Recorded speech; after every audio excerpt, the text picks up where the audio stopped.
Le 17 avril 2013, par une belle journée ensoleillée, Mélanie Augustin, Bettina Zink et Alexandra Danninger, 3 collègues qui travaillent dans le service marketing d'une entreprise de cosmétiques et produits ménagers, se réjouissent enfin d'être arrivés au terme d'une formation professionnelle qui les a séparés pendant plusieurs jours de leur famille. Les cours avaient lieu à Gießen, dans le centre de l'Allemagne, alors que les 3 femmes habitaient dans le sud du pays, dans les environs de Fribourg-en-Brisgau, où ils attendent désormais impatiemment leurs enfants, chacune étant mère 2 fois. Mélanie, Bettina et Alexandra partagent la même voiture, une Renault, pour effectuer les quelques 330 kilomètres qui les éloignent de leur domicile. Les histoires extraordinaires de Pierre Bellemare sur France Bleu Périgord. Elles prennent la route dès la fin des cours, en début d'après-midi. À 16h45, les 3 femmes ont déjà avalé 200 kilomètres, plus qu'1 heure et demie, et elles pourront profiter d'un repos bien mérité. La conversation va bon train dans le véhicule, on parle de vacances sur fond de musique pop, et tout d'un coup, Mélanie remarque qu'elle s'est trompée de route. Le GPS lui a apparemment mal indiqué la route. Elle s'agace. « Mais qu'est-ce qui se passe, enfin ? Pourquoi sommes-nous sur la 8 maintenant, grogne-t-elle ? Cet appareil idiot ne peut-il pas simplement nous conduire à Fribourg ?» Le smartphone de Bettina prend alors le relais. « Ce n'est pas catastrophique, assure la jeune femme de 31 ans. Prends juste la prochaine sortie. » La conductrice s'exécute. Elle se dirige vers la sortie de Karlsbad, quelques kilomètres plus loin. Elle commence la longue descente appelée Wolfratweihererang quand elle remarque un ralentissement devant elle. Alors naturellement, Mélanie freine.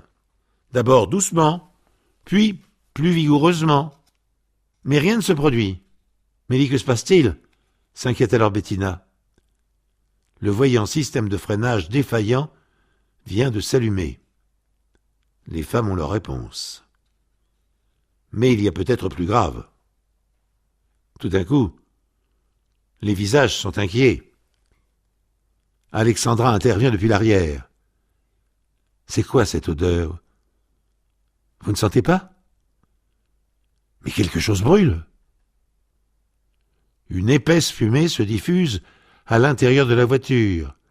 L'air devient rapidement suffocant. « On doit sortir !» s'écrie Alexandra.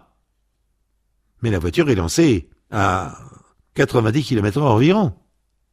Et plus rien ne répond, à part le moteur. Sans frein, sans vitesse, les 3 collègues ne font qu'accélérer dans la descente.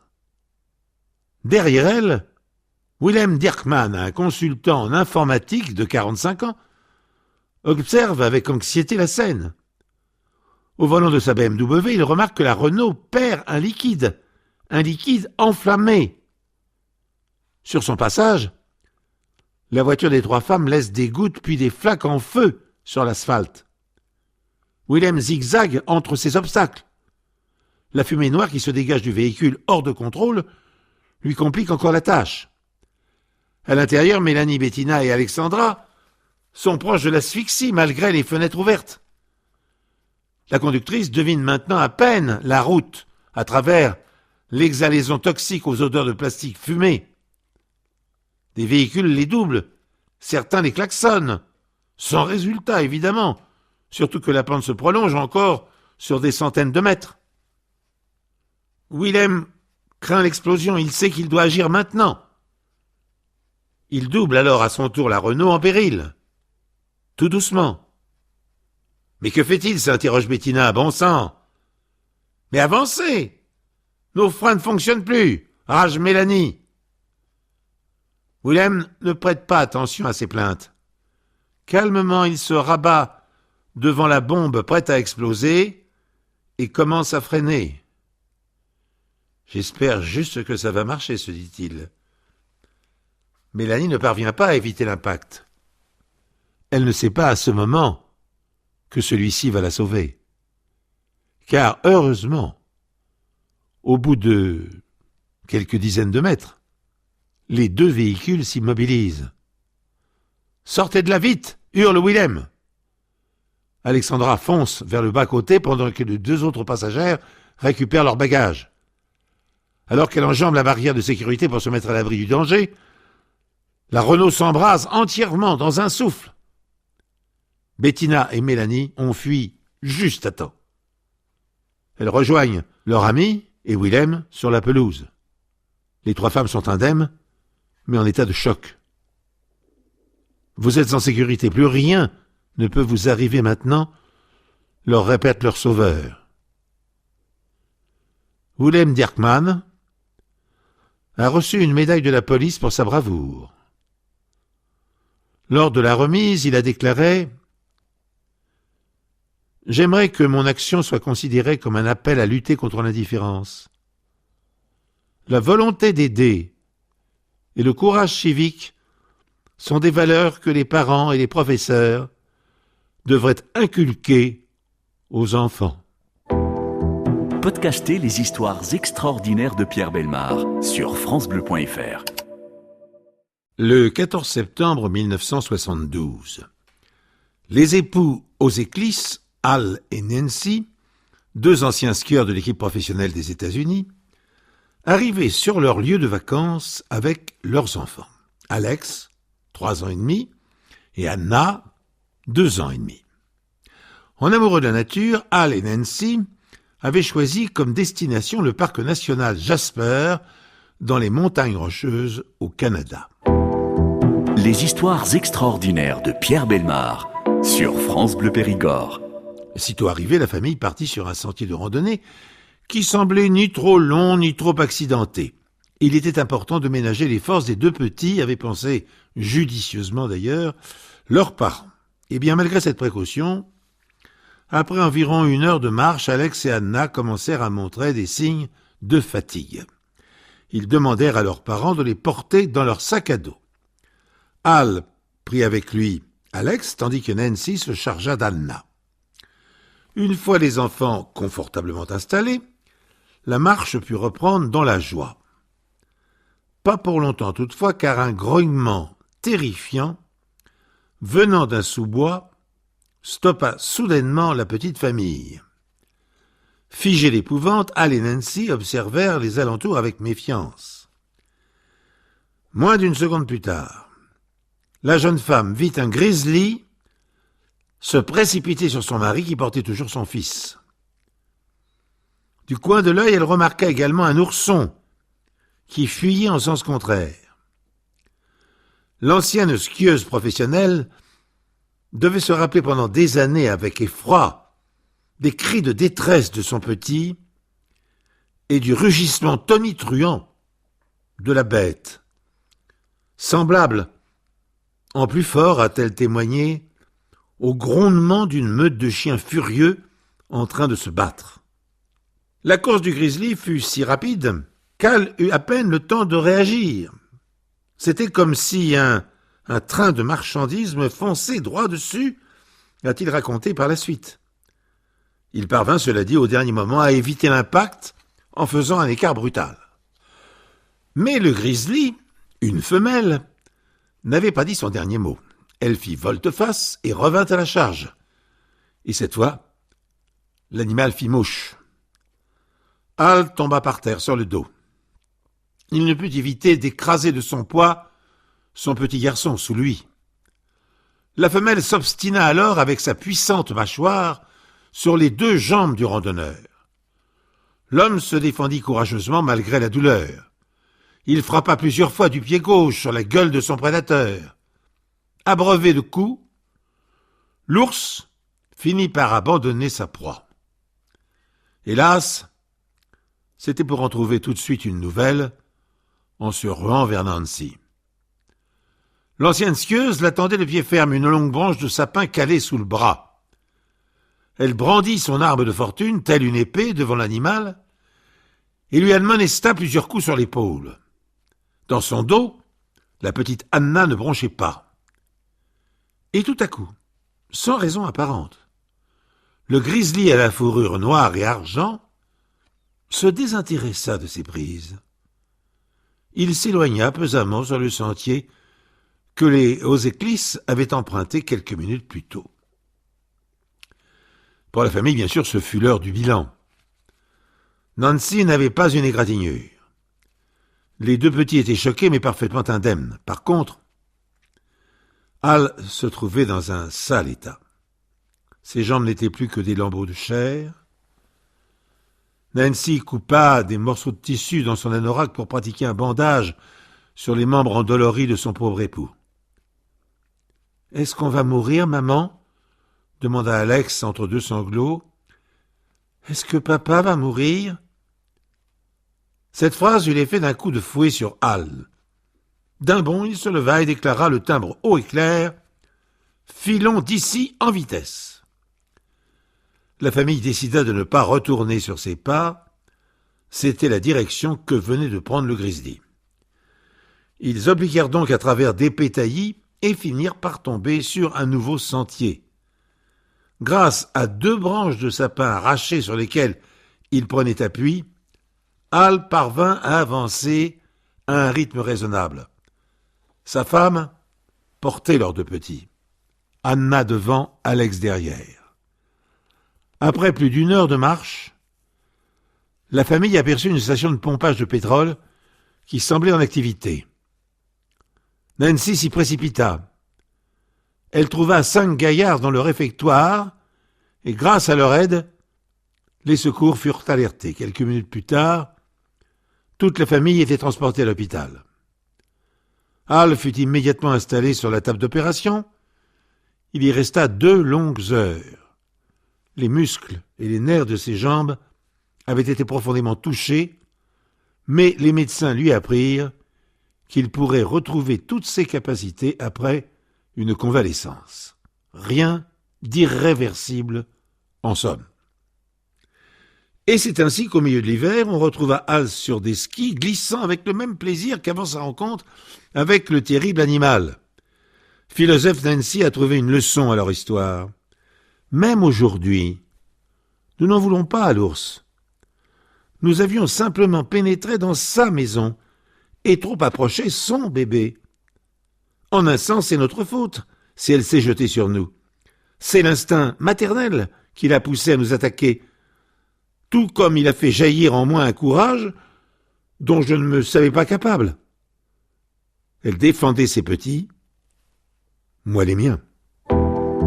Podcastez les histoires extraordinaires de Pierre Bellemare sur francebleu.fr. Nous vous informons que ce programme est déconseillé aux moins de 10 ans. Une célèbre rédactrice de mode. C'était une femme très glamour, une sorte de phénomène tape à l'œil. Un amour secret. Elle m'a assuré qu'elle ne pouvait pas tomber enceinte. Et une mort bien mystérieuse. On ne peut exclure personne. Argent, glamour new-yorkais et attraction fatale. Retrouvez ce mélange détonnant dans cet épisode de Crime en haute société.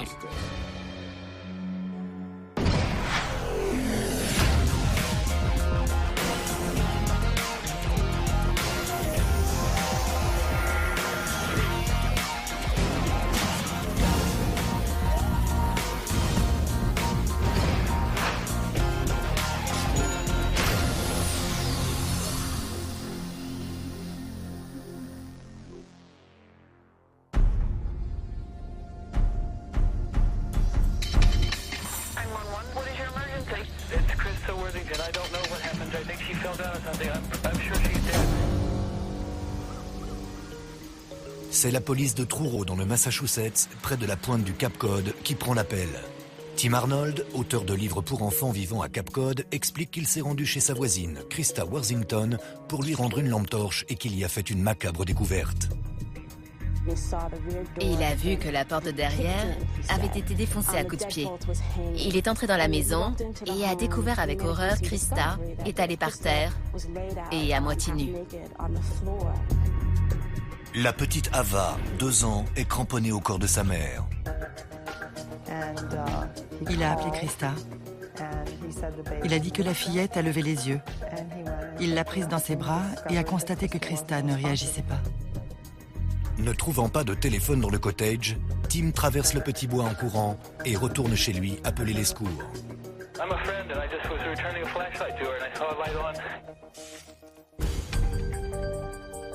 La scène n'est en rien comparable avec les délits mineurs habituellement commis dans cette petite ville.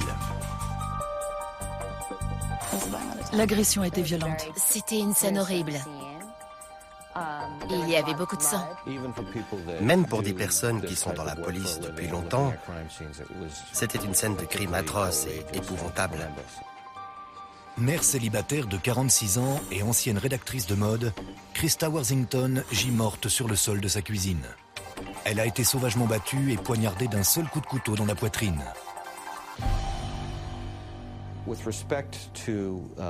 En voyant le corps, il paraissait évident qu'il s'agissait d'une agression sexuelle. D'après la police, le meurtre remonte à 48 heures. Krista se trouvait dans cette maison depuis près de 2 jours. Et sa petite fille de 2 ans est restée enfermée dans la maison avec le corps de sa mère pendant tout ce temps. Ava n'est pas blessée, mais elle est clairement traumatisée. Les empreintes digitales d'Ava ont été trouvées sur le torse de sa mère, ainsi qu'un gant de toilette. Ava a essayé d'essuyer les traces de sang sur sa mère. Quand la police est arrivée sur place, elle a dit que sa maman était sale. Elle parlait bien sûr du sang. Après avoir parlé avec elle, j'en ai conclu qu'elle n'avait rien vu du drame. Alors que le corps est transporté à la morgue, la petite ville de bord de mer fait face à son premier homicide depuis plus de 30 ans.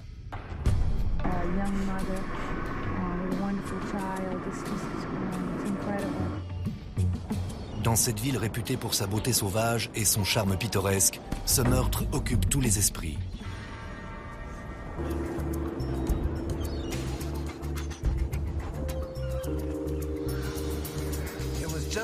C'est exactement le genre de crime commis dans les grandes villes que les habitants de Truro espéraient fuir à grands coups de dollars.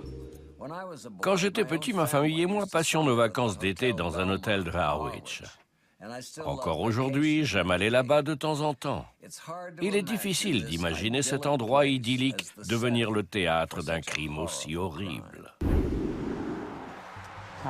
Comment est-ce possible? Pourquoi une personne serait-elle venue à Truro, aurait pénétré dans cette maison par effraction et tué cette femme? La police du Massachusetts envoie des techniciens de scène de crime fouiller le cottage. Mais les premières personnes arrivées sur les lieux ont causé beaucoup de dégâts. Les techniciens ont dû travailler sur une scène de crime qui avait été altérée par les allées et venues d'une quinzaine de professionnels de la santé avant l'arrivée de la police. Nous vivons dans une petite ville paisible au bout de Cape Cod. Personne ne sait comment enquêter sur un meurtre ici. Malgré la contamination des lieux, les enquêteurs parviennent néanmoins à découvrir des preuves à l'extérieur de la maison. Il y avait des traces de lutte, des objets personnels de Krista, son béret, ses lunettes et ses chaussettes ont été découverts dehors. Il y avait aussi des marques menant jusqu'à la porte, comme si une personne avait été traînée, tenue sous les aisselles et ses pieds raclant le sol. Tout porte à croire que Krista a été agressée à l'extérieur, traînée à l'intérieur, puis tuée. Les enquêteurs ont trouvé un téléphone portable posé sur la table. Le numéro 9 était encore affiché. Et ils ont conclu que Krista avait essayé d'appeler la police pendant son agression. Elle devait être désespérée. Les enquêteurs ne retrouvent pas l'arme du crime. Mais ils découvrent un indice essentiel sur le corps de Krista. Grâce à la grande quantité de prélèvements d'ADN et d'analyses de sang, la police a découvert que dans les heures avoisinant celle de sa mort, Krista avait eu une relation sexuelle avec un homme. Du sperme a été retrouvé, et donc un ADN. Si l'on se réfère à l'endroit où l'ADN a été retrouvé, il était quasi évident que l'homme à qui appartenait cet ADN était également le tueur. Cet ADN peut constituer un indice très précieux, permettant d'identifier le meurtrier de Krista, ou au moins l'un des derniers hommes à l'avoir vu. Mais il n'est d'aucune utilité tant que la police n'interpelle pas de suspect. Quand un meurtre se produit sans témoin, la procédure veut qu'on commence par interroger les proches de la victime. Tout le monde était bouleversé. Ça a changé nos vies à jamais. Il s'agissait forcément de quelqu'un qui la connaissait. La ville de Truro comptant moins de 2000 âmes pendant l'hiver, les habitants craignent que le meurtrier ne soit un voisin. Les jours suivant le meurtre, certaines personnes ont déclaré que dorénavant, elles fermeraient leur porte à clé. Le meurtre a eu un impact assez fort sur la communauté. Une conférence de presse est organisée afin de calmer les esprits. Malheureusement, la police ne peut rien contre l'angoisse des voisins et l'ardeur des médias. Mon téléphone s'est mis à sonner sans interruption. Des journalistes de tout le pays m'appelaient. J'étais totalement dépassé. Mais j'ai rapidement compris que cette histoire comportait les ingrédients clés pour un article à sensation dans les tabloïds. Krista avait écrit des articles pour des revues glamour mondialement connues. Je ne l'ai jamais rencontrée, mais nombre de mes amis la connaissaient. Et ils ont été profondément choqués par son meurtre, ainsi que par les secrets que la police était sur le point de mettre au jour.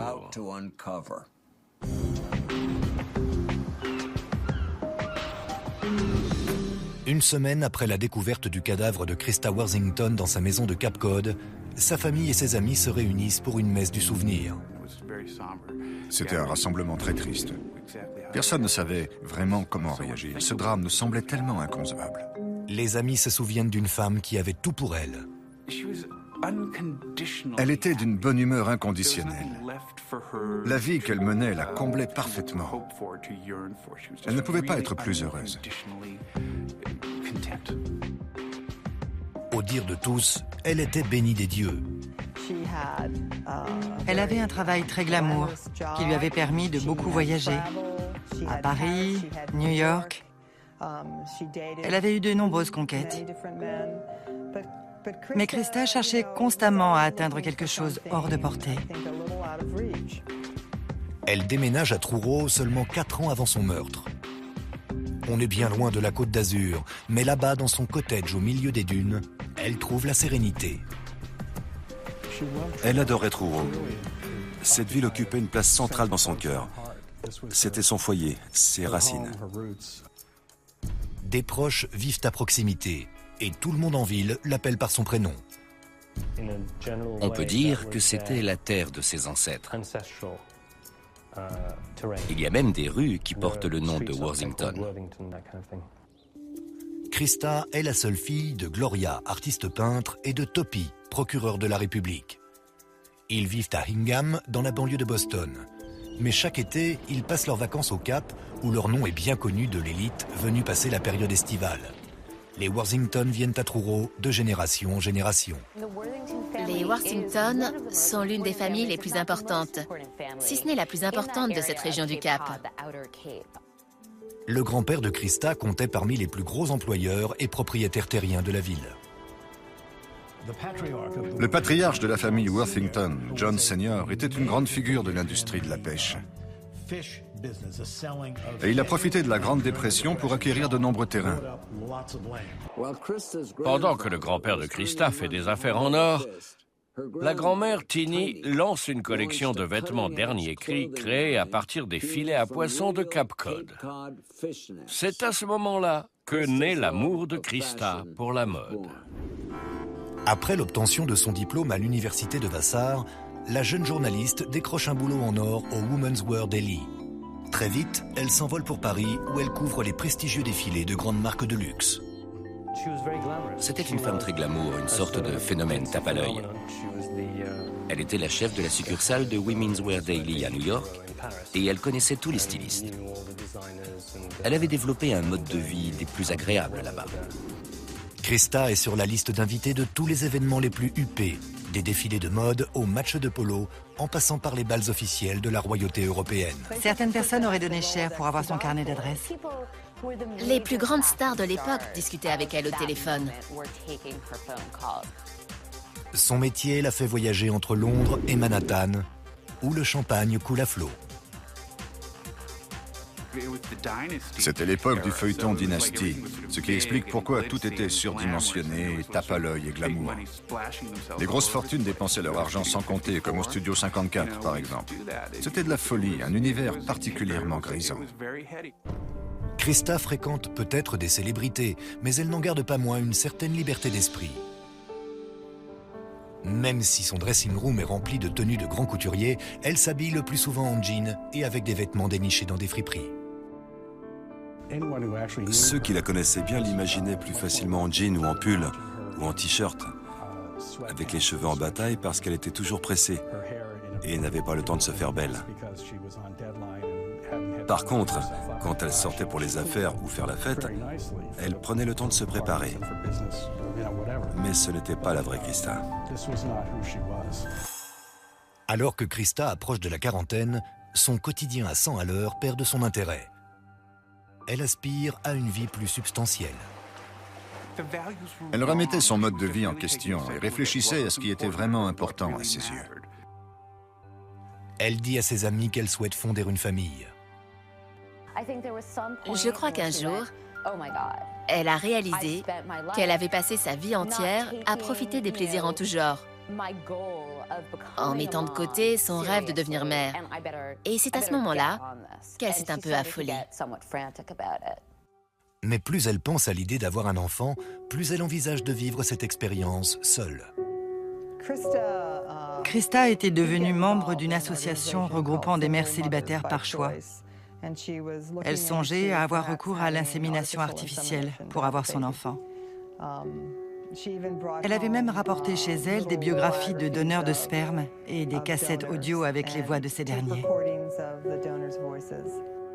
Mais deux nouvelles vont faire basculer sa vie. Tout d'abord, les médecins lui annoncent qu'elle est stérile.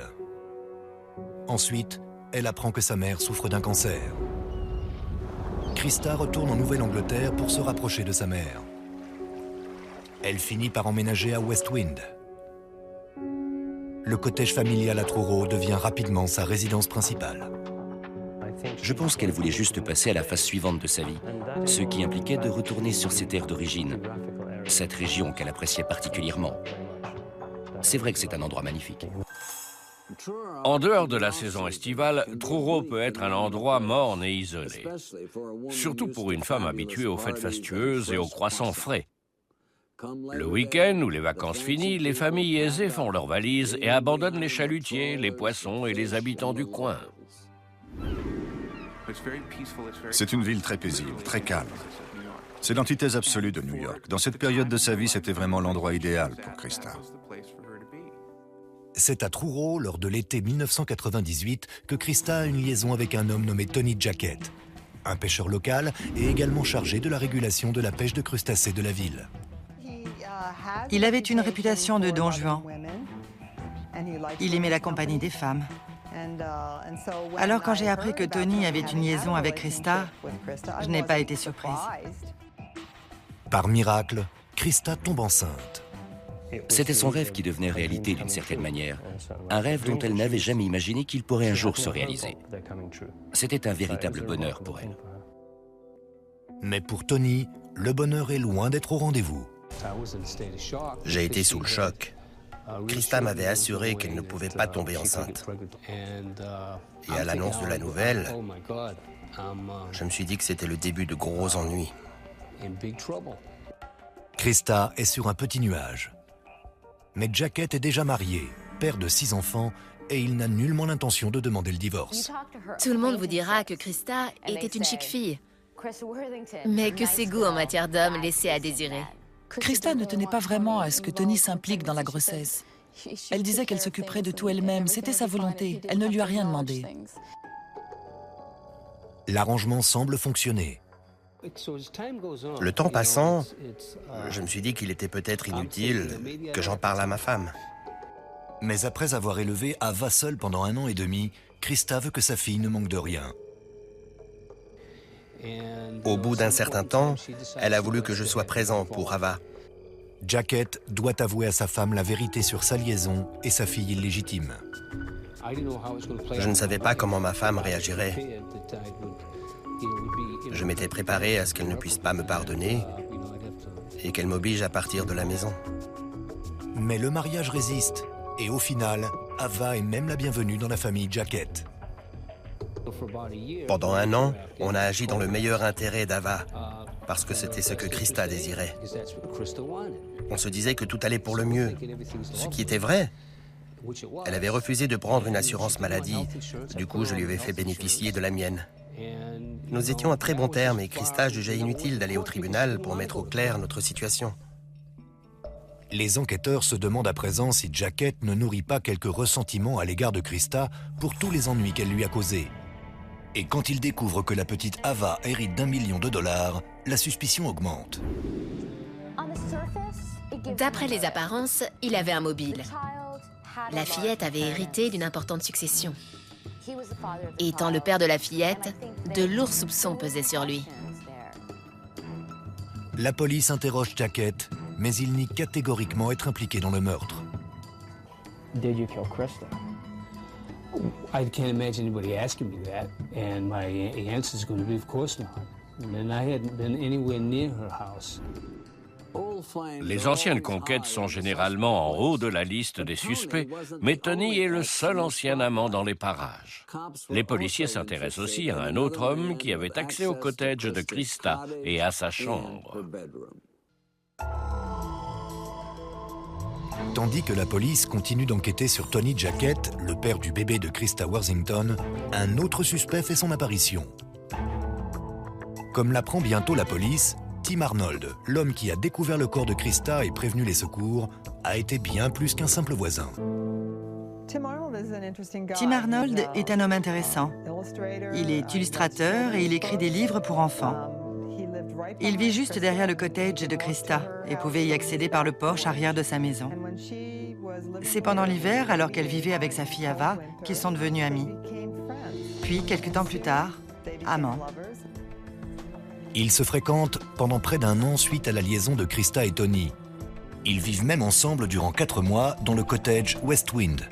Pendant cette période, Arnold s'est beaucoup rapproché d'Ava. Il était très attaché à Ava. Certains diraient même trop attaché.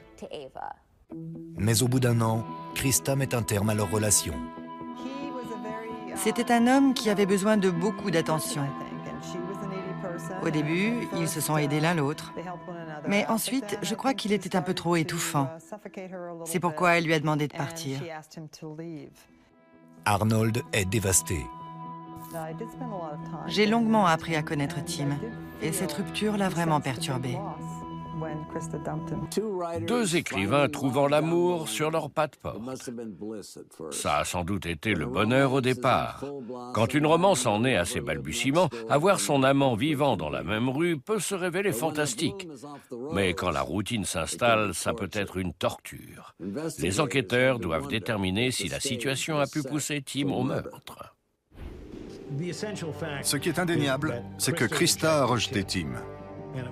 Alors a été émise l'hypothèse que l'amant dédaigné est entré dans une colère noire, qu'il a perdu contrôle, a frappé son ex-amante et l'a tué d'un coup de couteau.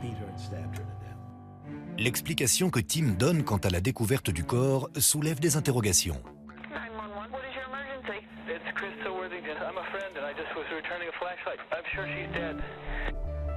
Il mentionne un détail à propos du meurtre de Krista qu'il n'aurait pas dû connaître. Il a dit à la police qu'elle avait été poignardée. À l'époque, la police l'ignorait encore. En fait, la blessure n'était pas visible selon les enquêteurs. À ce moment-là, seul le meurtrier pouvait savoir qu'elle avait reçu un coup de couteau. En fouillant un peu, les enquêteurs découvrent des éléments suspects dans son comportement. À une certaine période, Krista lui a demandé d'arrêter de venir chez elle sans la prévenir au préalable. Elle trouvait qu'il était trop présent. C'était presque du harcèlement. Arnold nie avoir tué Krista, mais les policiers ne sont pas convaincus et s'acharnent sur lui. Certains de ses actes et propos ont poussé les policiers à ne pas abandonner cette piste. Alors que la police fait monter la pression, Arnold prétend qu'il lui aurait été physiquement impossible de commettre ce meurtre. Il souffre d'une défaillance rare au cerveau qui le rend faible et sujet au vertige. Il était légèrement handicapé. Krista trouvait parfois cela difficile à gérer et c'était source de tension entre eux. Il m'a raconté qu'un jour, Krista lui avait fait part de son inquiétude quant à son état de santé et qu'elle préférait qu'il ne prenne pas la petite dans ses bras de peur qu'il ne la fasse tomber. Au cours de la semaine suivant le meurtre de Krista, la police interroge régulièrement Arnold et Jacket. Des prélèvements d'ADN sont effectués sur les 2 hommes, mais aucune correspondance n'est trouvée. Les enquêteurs doivent étendre leurs recherches. La police ne savait toujours pas de qui provenait le sperme trouvé sur la scène de crime. Les enquêteurs se demandent si Krista aurait pu avoir un autre petit ami secret, mais cette hypothèse semble peu probable. Krista se confiait toujours sur ses conquêtes amoureuses à ses amis. Elle nous a parlé des 2 amants qu'elle a eus sur place, quasiment dès le début de sa relation avec eux. Alors, si elle avait eu un nouvel homme dans sa vie, au moins un de ses amis aurait été mis au parfum. Mais le meurtrier n'est peut-être pas un ancien petit ami.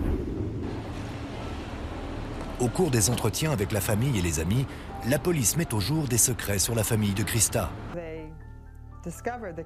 Les policiers ont découvert que le père de Krista avait fréquenté une autre femme, ce qui a éveillé leur curiosité. Cette femme avait eu des ennuis avec la justice.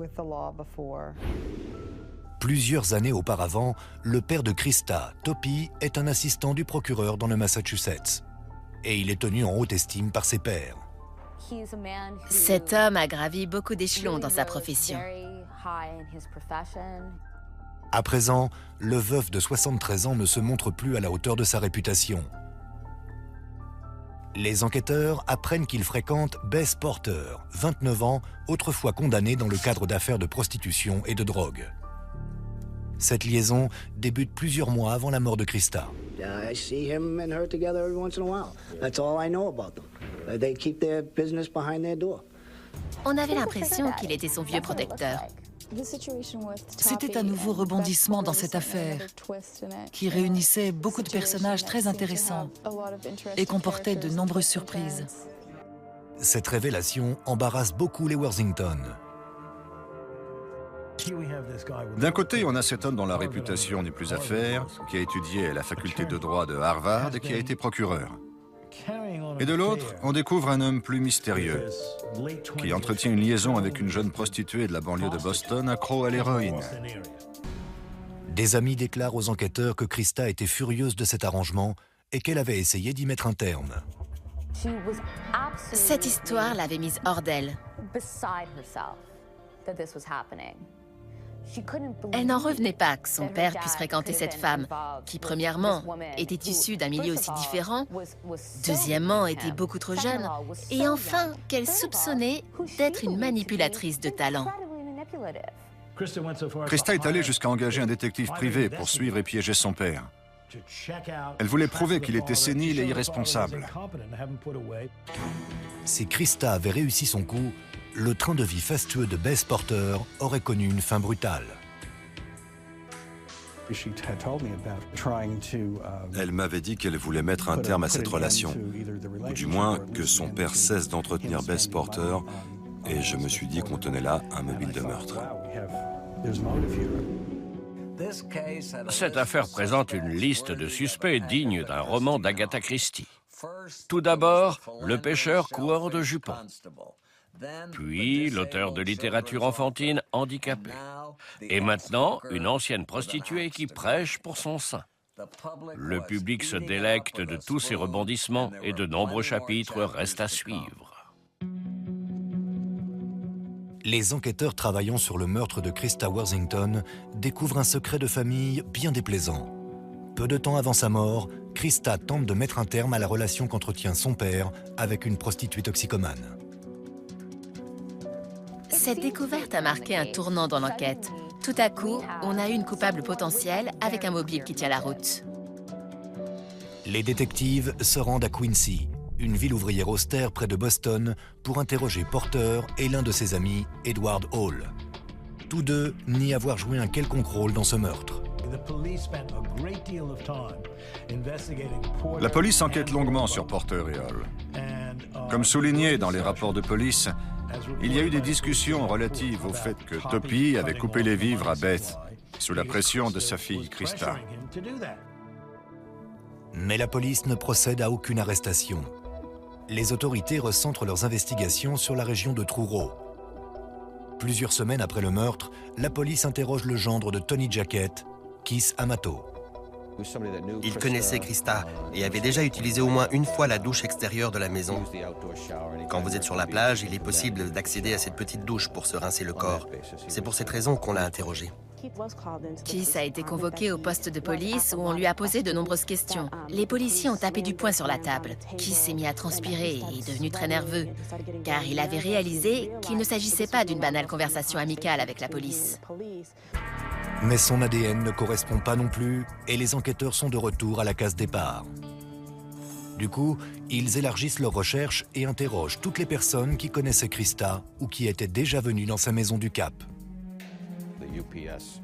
Les livreurs, les dépanneurs, les bricoleurs, les éboueurs, tout le monde y est passé. Les policiers se rendent également à New York afin de questionner les anciens amis et collègues de Krista. Ils m'ont interrogé, et ma femme aussi. Ils ont parlé à 3 ou 4 autres personnes de ma connaissance, et sans doute à beaucoup d'autres que je ne connais pas. D'après moi, s'ils sont venus jusqu'ici, c'est parce qu'ils étaient dans l'impasse. L'affaire était en train de leur échapper. La famille et les amis de Krista ont promis une récompense de 25 000 $ dans l'espoir que certaines personnes sortiraient de leur silence et apporteraient leur témoignage. Mais cette tentative est un échec. 1 an après la mort de Krista, son héritage est toujours bloqué et l'affaire est au point mort. Et pour ajouter au fardeau de la famille, une bataille juridique pour la garde de la fille de Krista, Ava, éclate. Dans son testament, Krista confie la garde de sa fille, Ava, à une amie de longue date, Myra Chase. I have 3 sons and a daughter, and lots of friends, and so she's basically in a house full of children, and she's doing well. Mais Tony Jackett, le père biologique de la fillette, veut en avoir la garde. If anything, she one day know that we loved her enough to come here and fight for her. Mais le juge rejette sa demande après que le procureur de la République a refusé de l'écarter de la liste des suspects. Non seulement on me refuse la garde de ma fille, mais en plus, avec tout le tapage médiatique, je deviens le suspect numéro 1. 1 an et demi après le meurtre de Krista, le feuilleton policier continue de faire les gros titres. Un livre relatant l'histoire est publié et devient rapidement un best-seller. L'histoire de la mort choquante de Krista touche la corde sensible de nombreux Américains. C'est une histoire humaine incroyablement complexe. Fermement décidée à résoudre l'affaire, la police fait appel à l'unité de sciences du comportement du FBI afin d'établir un profil du meurtrier. D'après les analyses de la scène de crime, le FBI conclut que le meurtrier vit probablement aux alentours. Le meurtrier est un habitant de la région. Ce n'est pas un étranger, il est donc toujours dans les parages. Cape Cod vit désormais au rythme de ce meurtre non résolu et la tension est grande. Depuis que la famille Kennedy a établi sa résidence de villégiature à Yannisport, le Cap a toujours été un havre de paix pour les grandes fortunes. À présent, tout le monde suspecte son voisin.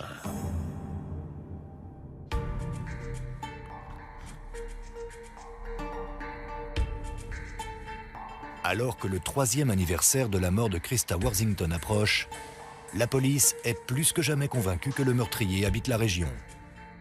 We are focusing our efforts in the Truro community, largely as a result of a recent analysis of the case in conjunction with the FBI. The hurdle in this investigation has been the identification of that unknown DNA profile. We feel confident that the Truro community can assist us in identifying who that person is. La police décide donc de resserrer l'étau autour de Truro en lançant une opération coup de filet. Le bureau du procureur avait exigé qu'un échantillon d'ADN soit prélevé sur tous les hommes vivant à Truro pour procéder à une comparaison avec l'ADN retrouvé sur le corps. La police descend dans les rues principales de Truro, demandant à chaque homme de se prêter à un prélèvement salivaire. Ils ont demandé aux hommes présents à la station-service, à l'épicerie, à la supérette, au magasin de vins et spiritueux et à la décharge de la ville de se soumettre au test ADN. Si certains hommes acceptent sans rechigner,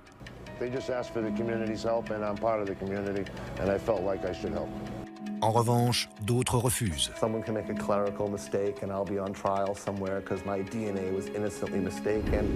Plus de 75 échantillons sont prélevés le premier jour, mais la stratégie est controversée.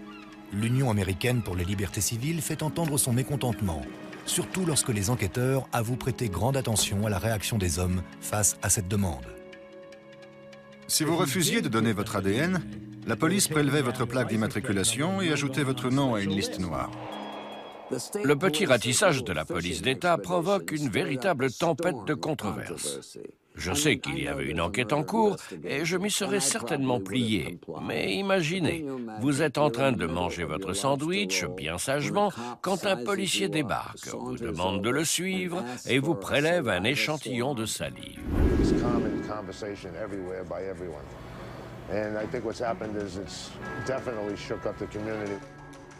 Pour beaucoup, l'enquête semble ne mener nulle part. Certains pensaient que la police y était mal prise, au point de devoir procéder à des méthodes hors normes pour trouver le meurtrier de Christa.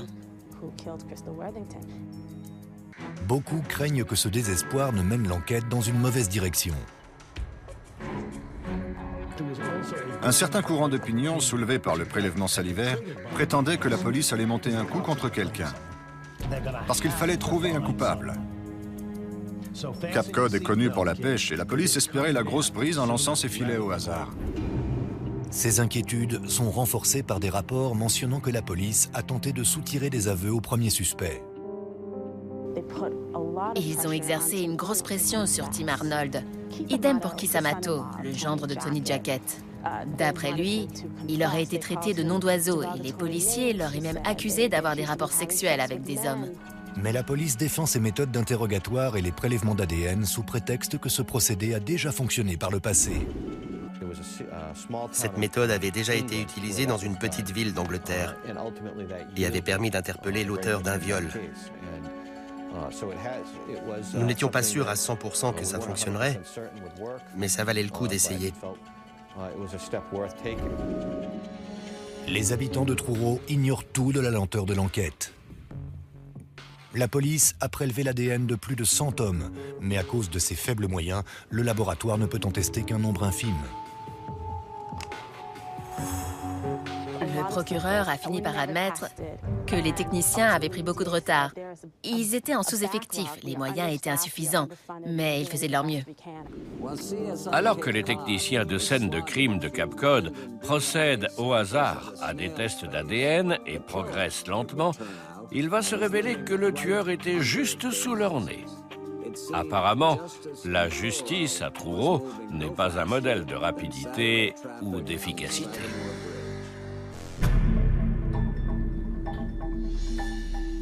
Trois ans après le meurtre de Christa Worthington, les enquêteurs dénichent enfin la correspondance ADN tant attendue. Nous étions en réunion au labo scientifique quand on a appris qu'il y avait une correspondance. Il s'agissait d'un individu qui travaillait à la décharge publique de la ville. Le crime avait été commis en janvier 2002. On l'avait interrogé en avril de cette même année. Nous étions euphoriques, car c'était une pièce à conviction pour notre affaire. Le suspect s'appelle Chris McCowan. Lors de son premier interrogatoire, il avait déclaré ne pas vraiment connaître Christa. Chris McCowan avait prétendu que la seule chose qui l'unissait à Christa, c'était qu'il ramassait ses poubelles et la saluait parfois d'un signe de la main. La police l'avait cru et l'a laissé partir.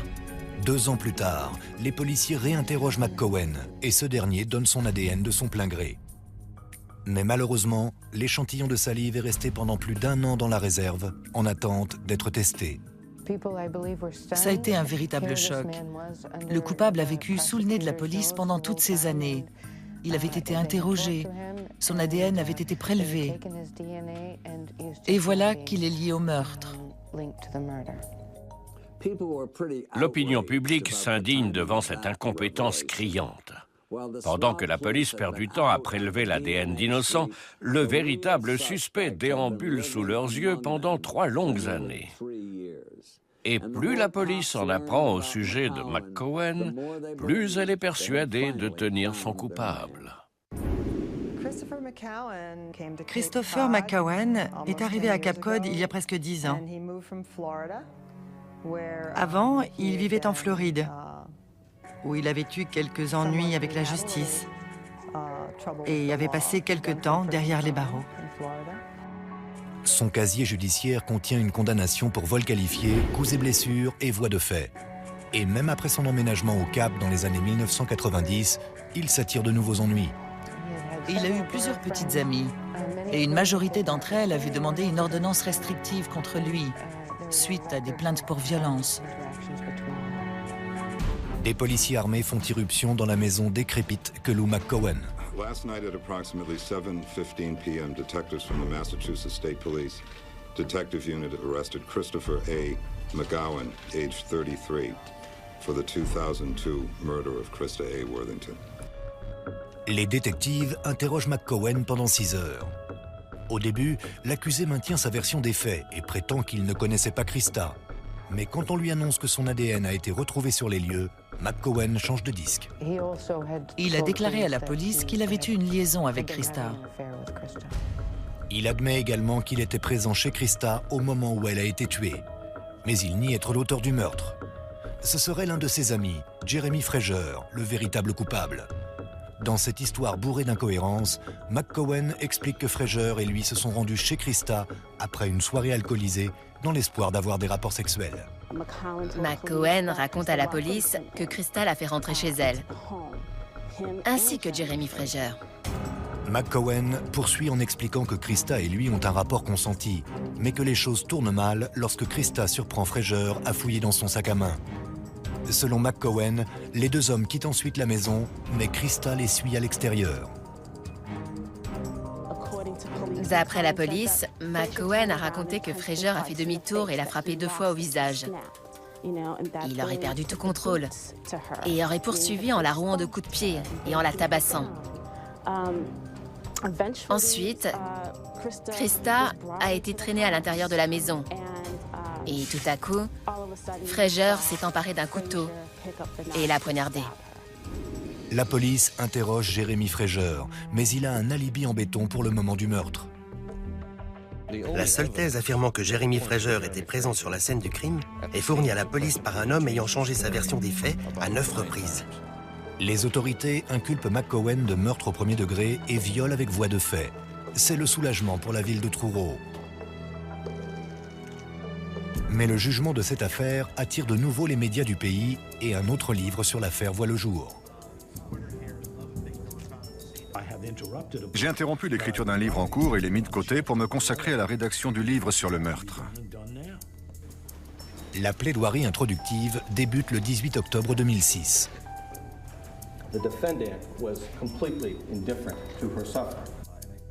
L'accusation présente une affaire au jury basée sur 2 preuves.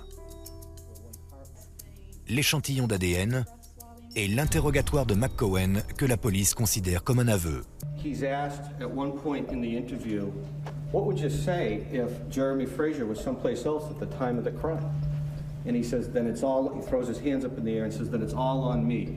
La défense prétend que McCowen a eu un rapport consenti avec Krista et que les autorités, mues par des préjugés raciaux et désireuses de résoudre l'enquête au plus vite, ont injustement tenté de lui faire porter toute la responsabilité du crime. It's based on an assumption, a false assumption, that a Vassar-educated, 46-year-old, world-traveling, wealthy heiress could not possibly have had consensual sex with a black, uneducated, troubled garbage man. That's what it's based on. Après 3 semaines de procès, le jury s'engage dans une délibération complexe sur fond de problèmes raciaux. Mais aucun verdict ne tombe. Et ce n'est pas fini. L'une des jurées appelle son petit ami incarcéré et discute du procès avec lui. L'appel est enregistré et quand le juge en est informé, la jurée est renvoyée. 2 jours plus tard, le verdict tombe. We, the jury, unanimously return the following verdict of guilty of murder in the first degree. McCowen est condamné à la prison à vie, sans possibilité de libération conditionnelle. Quand le verdict est tombé, mes pensées sont allées à Krista et à Ava Worthington, ainsi qu'à leur famille qui attendaient tant que justice soit faite.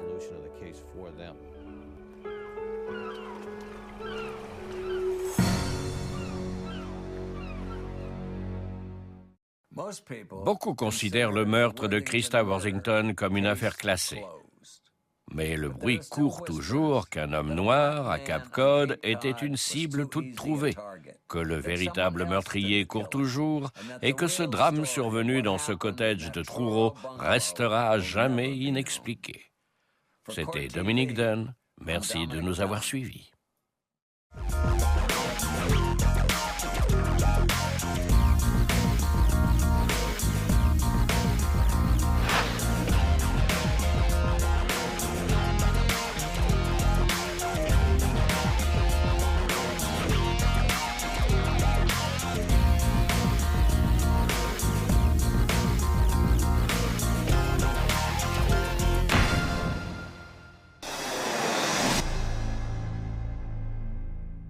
Nous vous informons que ce programme est déconseillé aux moins de 10 ans.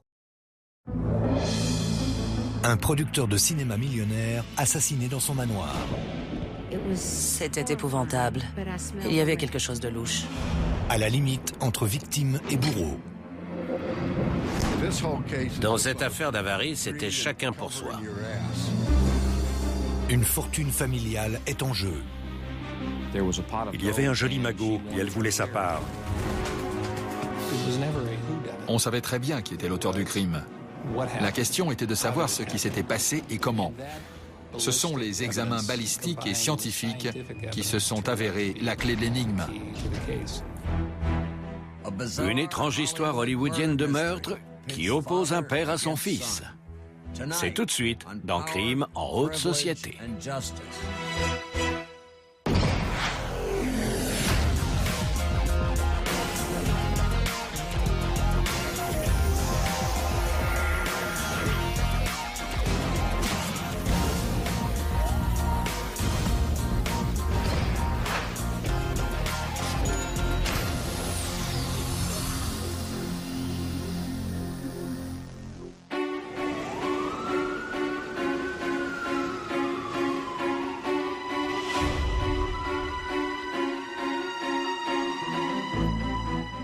Le 22 juillet 1983, à 4 heures du matin, la police de Los Angeles reçoit un appel d'urgence provenant d'un manoir construit dans les années 20 et situé dans un des quartiers les plus chics de la ville. Je dois dire que c'est relativement inhabituel d'être appelé à Bel Air pour enquêter, surtout quand il s'agit d'une affaire de meurtre. À l'intérieur, les enquêteurs découvrent une scène déroutante. Henry Kyle, un magnat texan devenu producteur de films, est retrouvé mort sur le plancher de sa salle à manger. Ça ne faisait aucun doute qu'il était mort par balle. Il avait un impact de balle au niveau de l'épaule gauche. Près du cadavre se trouve un 357 Magnum. La pièce est pleine de cartouches vides et de fragments. Henry Kyle n'est pas la seule victime. Son fils Ricky, âgé de 20 ans, est emmené d'urgence à l'hôpital. Il a une blessure par balle au coude.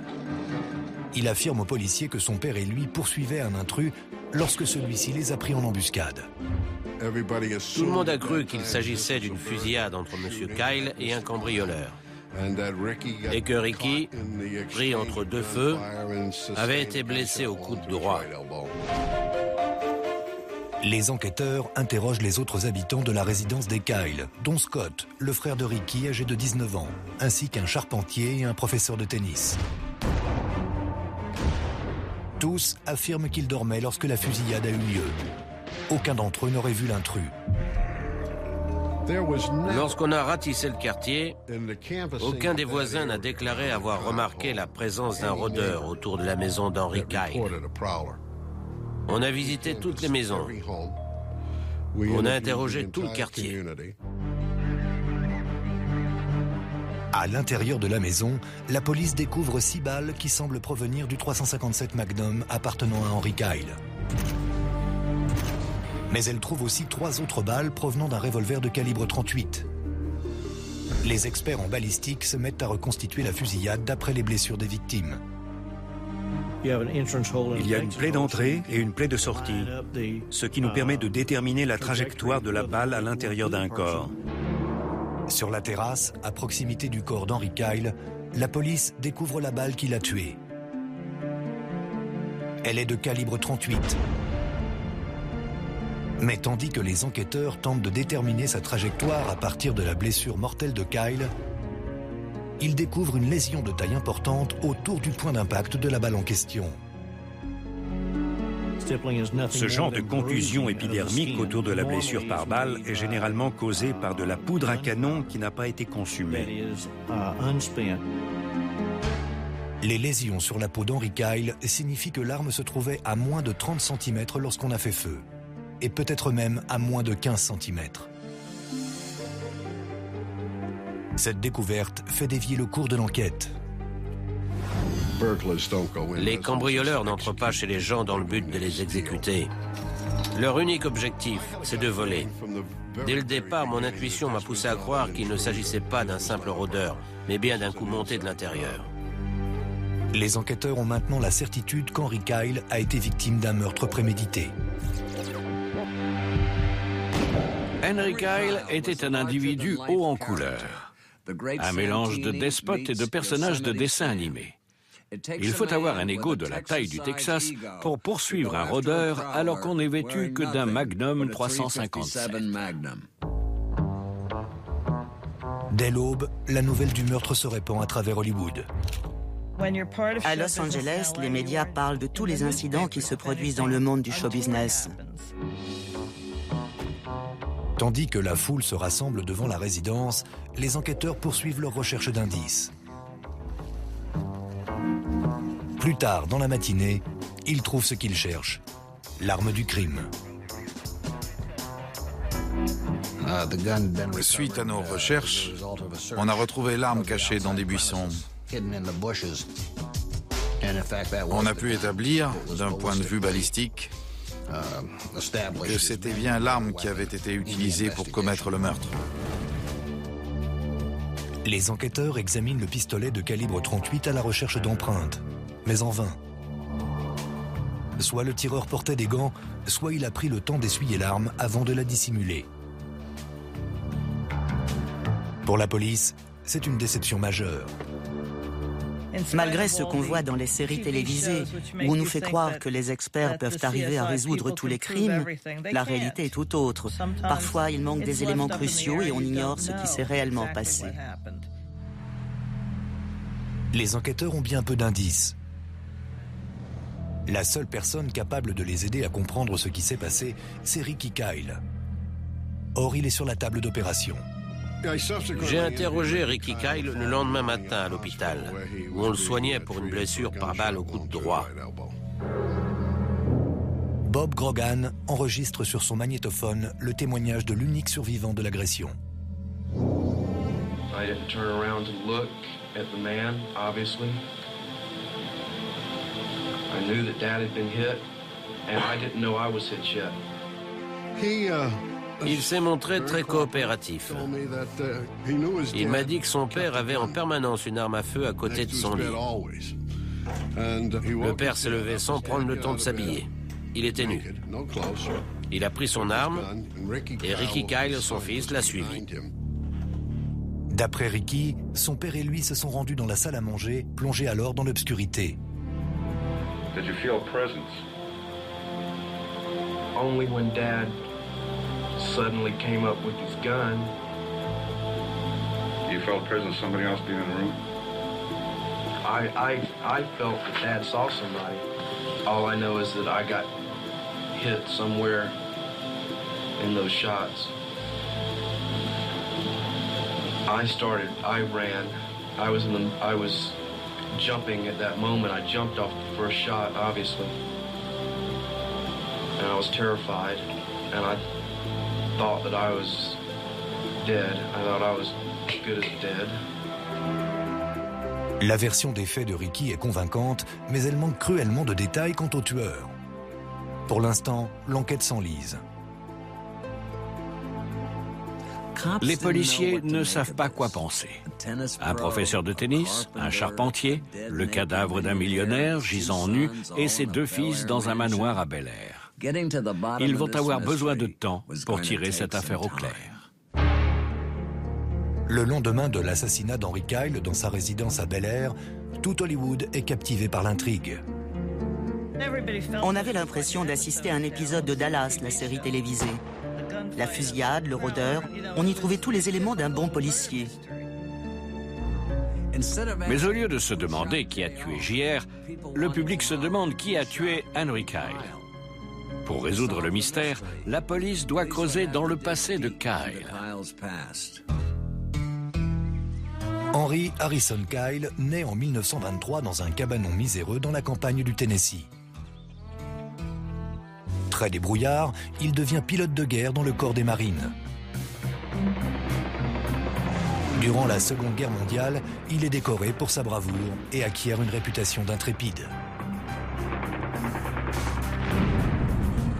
Il confessera plus tard à un aumônier qu'il est capable de tuer un ennemi sans aucune émotion ni remords. Sa réputation d'être dépourvu de sentiments va le suivre bien après la guerre. C'est un homme dont l'avion a été abattu en zone ennemie, qui a survécu et a réussi à s'en tirer. Il est ensuite rentré au pays et a fait fortune en tant qu'homme d'affaires. À la fin des années 40, Kyle s'associe à un ami pour exploiter un champ de pétrole près de Dallas. Le jeune entrepreneur investit ses bénéfices dans l'immobilier et dans l'industrie pétrolière. En peu de temps, il fait fortune. Il m'a dit que si je voulais réussir, je devais me concentrer sur une seule chose et que c'était ça la clé de la réussite financière. Pour sa part, Kyle se concentre sur les terrains de golf. Au milieu des années 50, c'est un des premiers à construire des immeubles de luxe à proximité des clubs de golf. Tandis que le nombre de ses propriétés croît à travers les États-Unis, son compte bancaire atteint les 60 millions de dollars.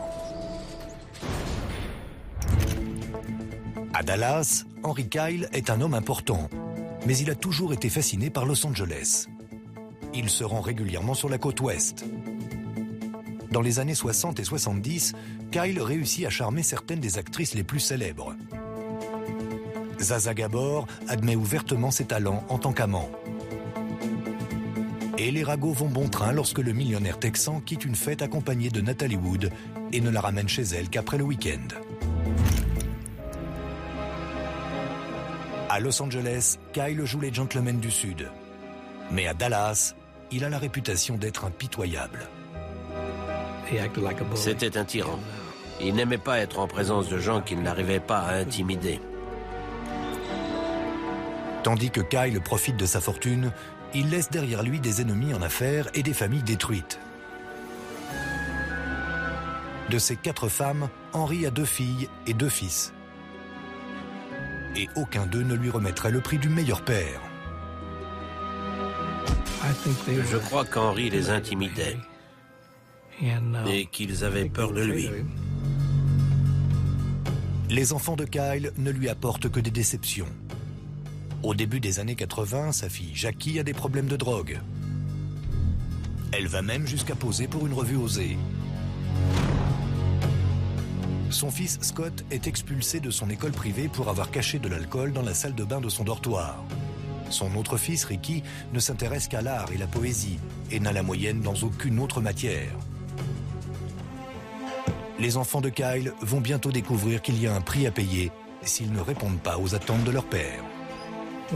Il était instable. Je crois qu'il les a maltraités pendant de nombreuses années. Avec le temps, Ricky semble être la cible principale de la désapprobation paternelle. Ricky avait beaucoup de mal à s'entendre avec son père. Ils étaient toujours en conflit. Malgré ça, Ricky veut à tout prix plaire à son père. Pour être dans ses bonnes grâces, Ricky suit les traces d'Henry et s'enrôle dans le corps de réserve des marines. À son retour, après son service en Californie, il s'inscrit à l'université de North Texas State. Ricky voulait faire partie d'une famille. Ce qu'il cherchait par-dessus tout, c'était de gagner le respect et l'amour de son père. Mais Henry Kyle s'intéresse davantage à ses affaires qu'à ses enfants. En 1983, il a un nouveau projet. Il loue sa propriété de Dallas à Larry Hagman et s'établit à Hollywood. Il a engagé une entreprise de relations publiques à LA. Il voulait être vu comme un homme important venu de Dallas, un riche cow-boy mais sans bétail. Henry Kyle s'est porté acquéreur de 4-Star Film, une société réputée et bien ancrée dans le monde du show business à Los Angeles. Il se trouve que j'ai été vice-président de cette société dans les années 60, alors qu'elle connaissait son âge d'or et qu'elle produisait du divertissement de grande qualité.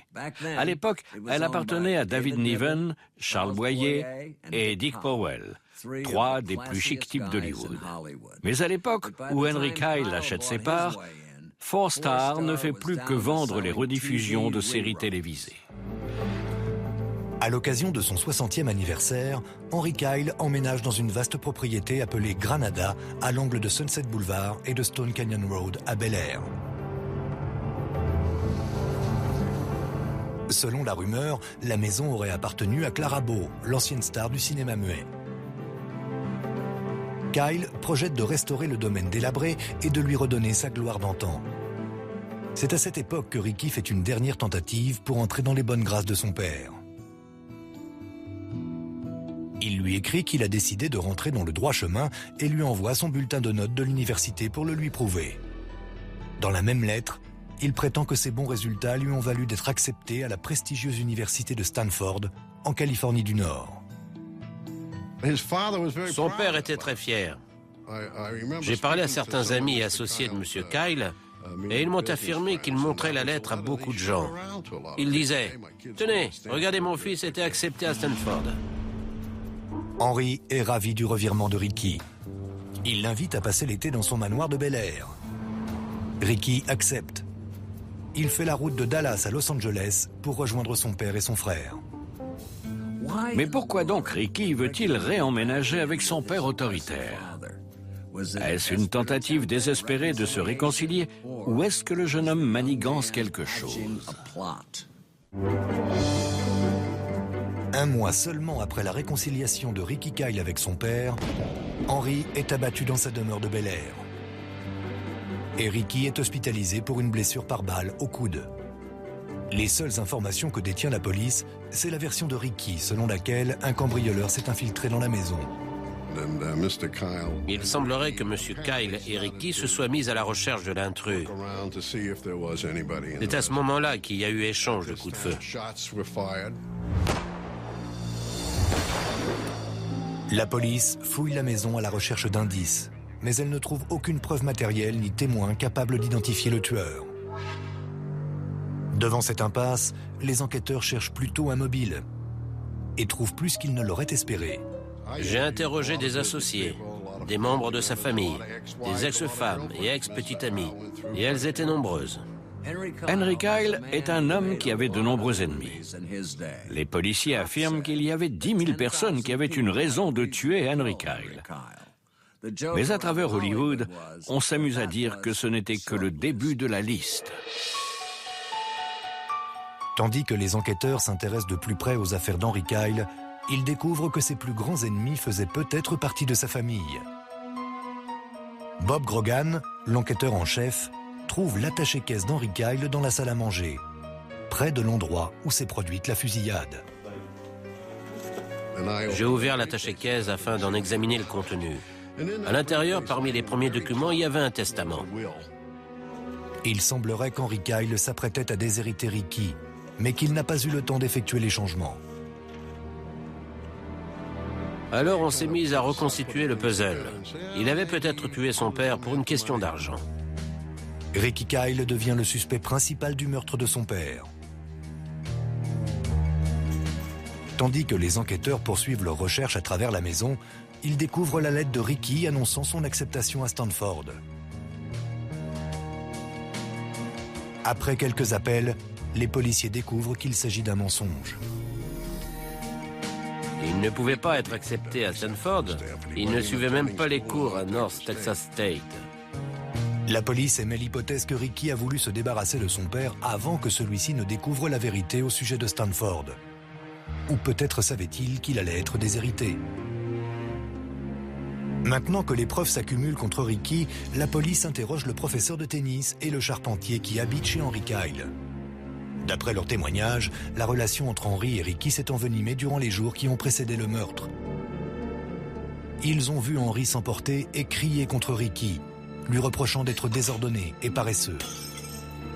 À cette époque, Henry était devenu un danger public.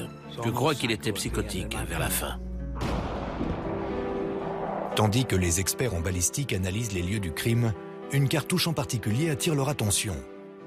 Elle pourrait désigner Ricky Kyle en tant que suspect, bien que ce dernier affirme qu'il n'avait pas d'arme.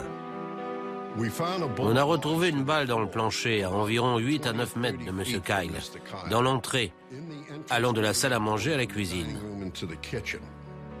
Mais pourquoi aurait-on tiré dans le plancher? Ça aurait pu être le résultat de sa blessure au coude droit. Lorsqu'on lui a tiré dessus, ses réflexes ont fait en sorte qu'il a appuyé sur la détente du pistolet et que la balle s'est logée dans le plancher. C'est à ce moment-là que la version de Ricky à propos d'un cambrioleur ne tient plus. Lorsque Ricky Kyle est devenu le centre des soupçons de la police, j'ai pensé que Bob Grogan était sur la bonne voie. Il n'y avait pas de rôdeur. Il s'agissait plutôt d'un fils qui avait exécuté son père.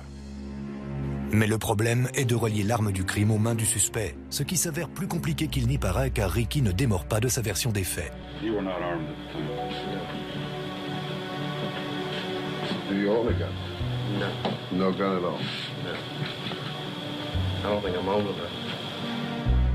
Durant les jours suivant le meurtre, l'enquête se resserre autour de Ricky. Mais la police a besoin de davantage de preuves pour procéder à son arrestation. Je savais que ce pistolet était l'arme du crime et que Ricky s'en était servi pour tuer M. Kyle. Mais j'ignorais qui en était le propriétaire et d'où il venait. Malgré les preuves qui s'accumulent contre lui, on autorise Ricky à assister aux funérailles de son père à Dallas.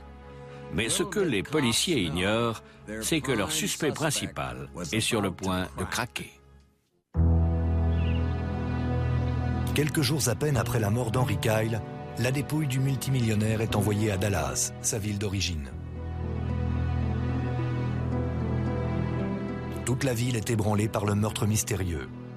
Et l'histoire du rôdeur n'éveille pas seulement les soupçons de la police, mais aussi ceux des amis d'Henry. C'était épouvantable. Il y avait quelque chose de louche. Ricky Kyle est le suspect principal du meurtre de son père.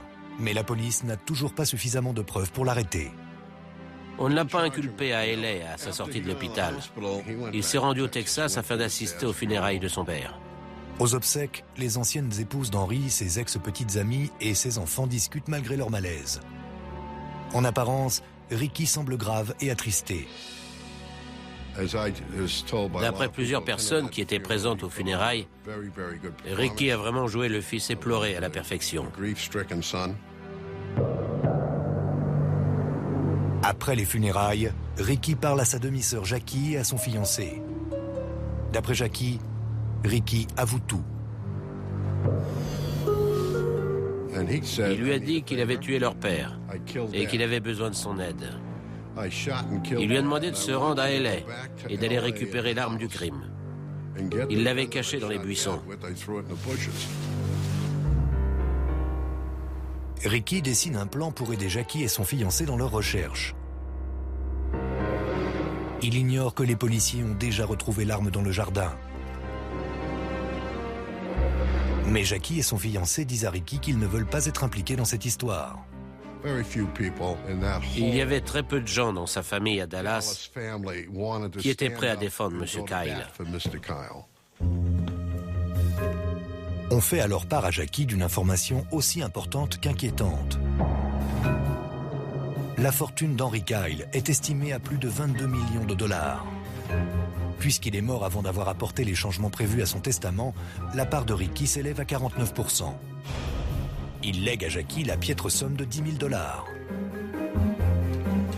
Pour un mannequin à la retraite accro à la drogue, la nouvelle est difficile à avaler. Pour une personne qui dépense des milliers de dollars par mois en cocaïne, 10 000 dollars, c'est une bagatelle.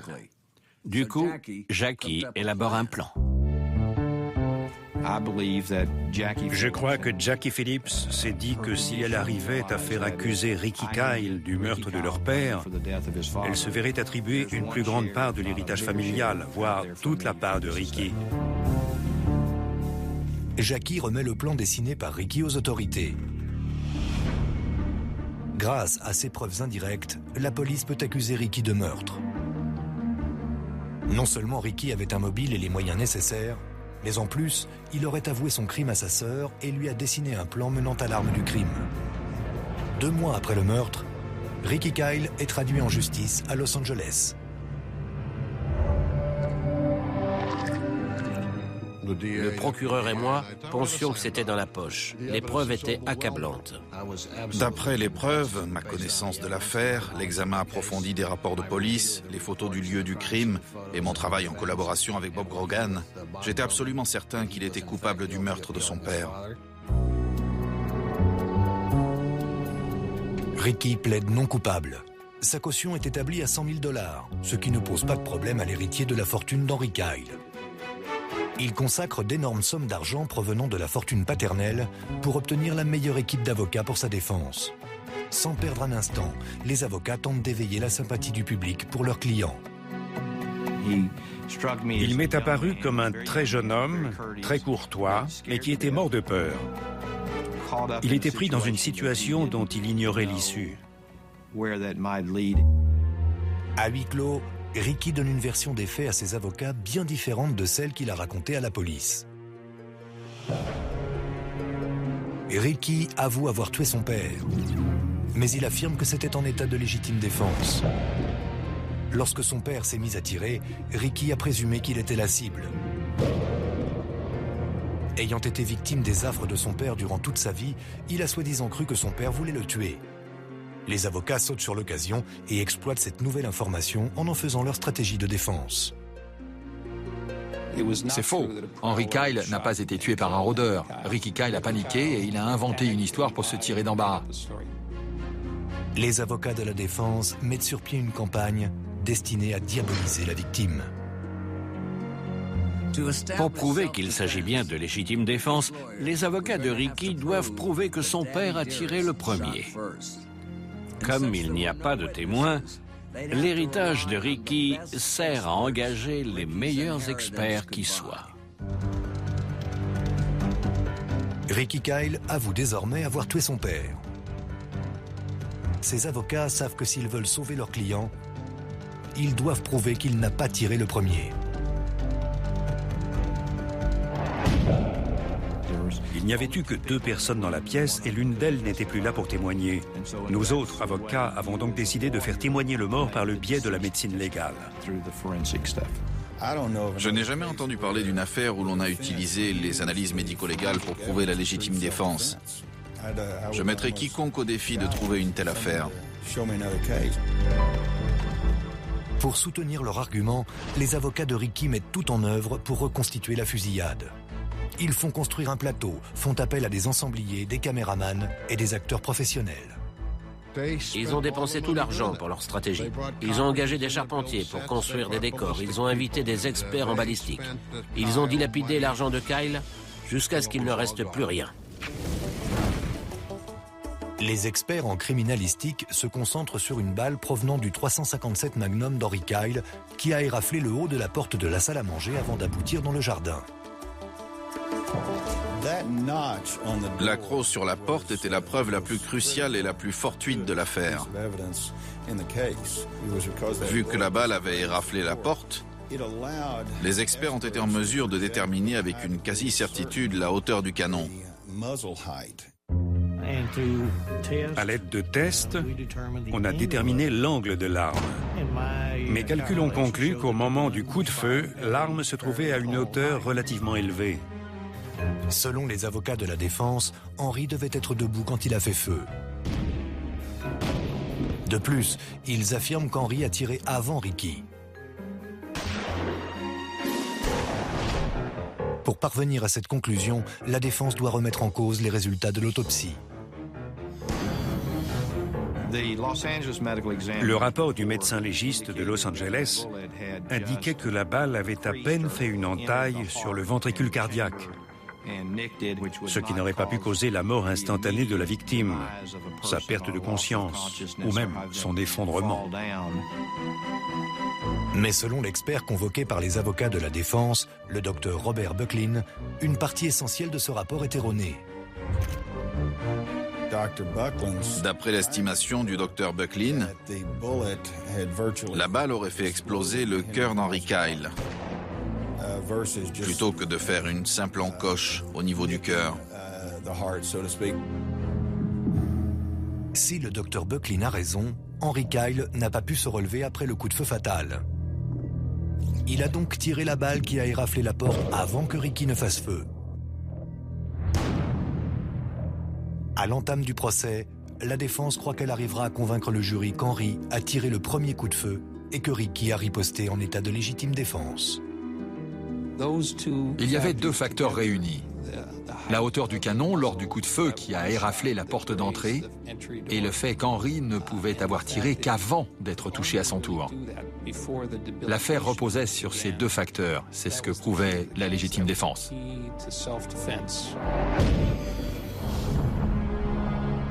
Le 22 octobre 1984, 15 mois après la mort d'Henry Kyle, le procès opposant l'État de Californie à Ricky Kyle débute.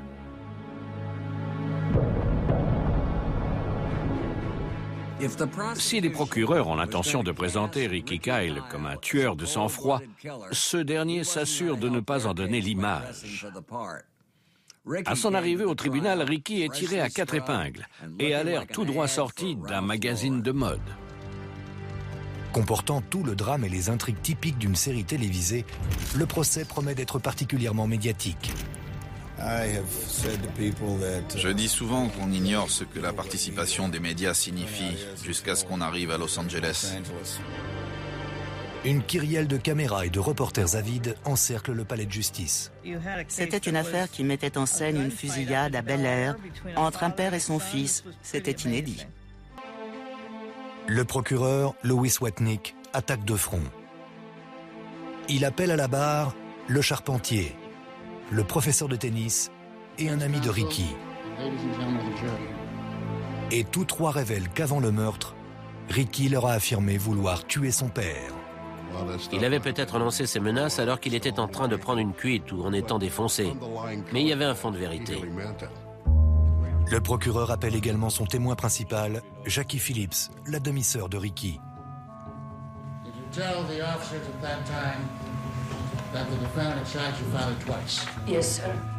La cour est captivée par le témoignage de Jackie. Elle parle des aveux de Ricky et de son dessin du plan menant à l'arme du crime. Son témoignage est accablant, mais lors du contre-interrogatoire, elle s'effondre. I'm having a hard time living with myself already. I think I could not have lived with myself had I not done it. Just a minute, both of you, okay? I would ask. The answer, if there's an objection, I assume. Yes, there's objection. The objection will be sustained. The answer will be stricken. The jury is admonished to disregard it. Now, Jackie fait preuve d'incohérence. Do you understand the question, Ms. Phillips? Maybe I don't. I'm asking again. Jackie Phillips a admis avoir un grave problème de drogue. Par conséquent, sa crédibilité et sa mémoire ont été mises en cause de façon systématique. Malgré tout, les procureurs continuent de croire qu'avec l'arme, le plan et le mobile, ils ont de bonnes chances de gagner. Mais ils doivent affronter la meilleure défense qui soit. Grâce à l'argent, l'équipe de rêve de Ricky fait parader une série de témoins qui présentent Henry Kyle comme étant un père et un époux monstrueux. Ses ex-femmes et anciennes petites amies décrivent la victime comme étant imprévisible et violente. On trouvait qu'il était important que le jury soit informé de ces épisodes de violence domestique. On voulait qu'il sache ce qu'avait vécu Ricky et que lorsque son père avait pointé son arme sur lui, la réaction de Ricky de croire que son père allait le tuer avait été tout à fait raisonnable. Tandis que les procureurs et la défense semblent à égalité, les avocats de Ricky n'ont plus le choix. L'accusé doit comparaître à la barre. Le seul espoir de Ricky, c'est de convaincre le jury que la vraie victime dans tout ça, c'est lui. Je me souviens de Ricky Kyle comme d'un jeune homme très séduisant, agréable et sympathique. Son meilleur avocat, c'était assurément lui-même.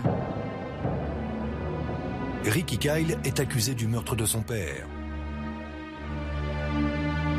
Tandis que les preuves s'accumulent contre lui, il n'a pas d'autre choix que de comparaître à la barre. Sa mission consiste à gagner la sympathie du jury. I tried to get away from him. What do you mean you tried to get away from him? I started swinging my arms, and I was pushing, and I was just trying to get away. Ricky raconte l'incident de façon convaincante. Il se présente comme un fils agressé par un père cruel et imprévisible. Tyrannisé au point de croire que son père avait l'intention de le tuer. Then he turned and he came up with his arm and he shot. Where did the shot go? Do you know? No, sir. Was it in your direction? Yes, sir. What do you recall doing next? I just jumped and I shot. Il n'y a aucun doute que Ricky Kyle ait pensé que cette fois, son père allait vraiment le tuer. Après tout ce qu'il avait traversé, et dans ces circonstances, aucune personne raisonnable n'en serait arrivée à une autre conclusion. La défense tente d'appuyer son argumentation en prouvant qu'Henry Kyle a tiré le premier. On savait très bien qui était l'auteur du crime. La question était de savoir ce qui s'était passé et comment les événements s'étaient enchaînés. Ce sont les examens balistiques et scientifiques qui se sont avérés la clé de l'énigme. Après 5 mois de témoignages, l'affaire est maintenant entre les mains du jury. Les jours, puis les semaines passent sans qu'il y ait de verdict. Ça a été les délibérations les plus longues de ma carrière. Je passais mes journées à me demander ce que j'aurais pu faire de mieux. Sans cesse, je rejouais le procès mentalement. C'était épuisant. Après 3 semaines de délibération, le président du jury revient enfin avec une réponse. Les jurés sont partagés. 10 d'entre eux ont cru au meurtre avec préméditation. Et 2 n'y ont pas cru. C'est passé à ça pour envoyer Ricky en prison à perpétuité. 2 petits votes. Le juge prononce l'annulation du procès. Ricky Kyle évite la prison, mais va devoir vivre un autre procès. Et cette fois, il va y avoir un nouveau revirement. Un des principaux témoins des procureurs ne va pas témoigner. Suite au témoignage nuisible et incohérent de Jackie lors du premier procès, les procureurs décident de ne pas la rappeler à la barre. Elle n'arrêtait pas de se contredire. C'était ça l'ennui avec Jackie. J'avais relu toutes les transcriptions et le procureur savait très bien qu'on attaquerait ses propos incohérents. Presque 3 ans jour pour jour après le meurtre, Ricky reprend le combat avec la même stratégie de défense que ses avocats ont pu entre-temps perfectionner. Ils utilisent les rapports balistiques dans le but de prouver qu'Henry Kyle a tiré le premier et que Ricky a riposté en état de légitime défense. Lors du deuxième procès, je crois qu'on a vraiment présenté notre théorie plus clairement, plus tôt et de façon mieux définie, avec démonstration à l'appui. Après 4 mois et demi de témoignages, les plaidoyers sont terminés. Le jury délibère pendant 36 jours. Un record à l'époque dans le comté de Los Angeles. Attendre un mois pour le verdict a dû être une vraie torture.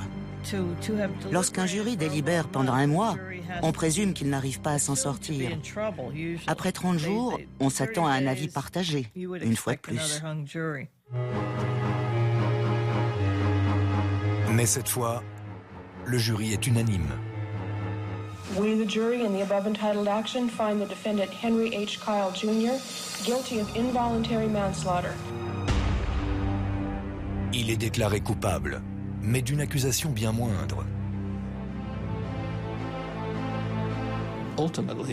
Au bout du compte, après 2 procès, on a gagné. On a établi qu'il avait agi en état de légitime défense. Je crois que certaines personnes n'arrivaient pas à l'en croire capable.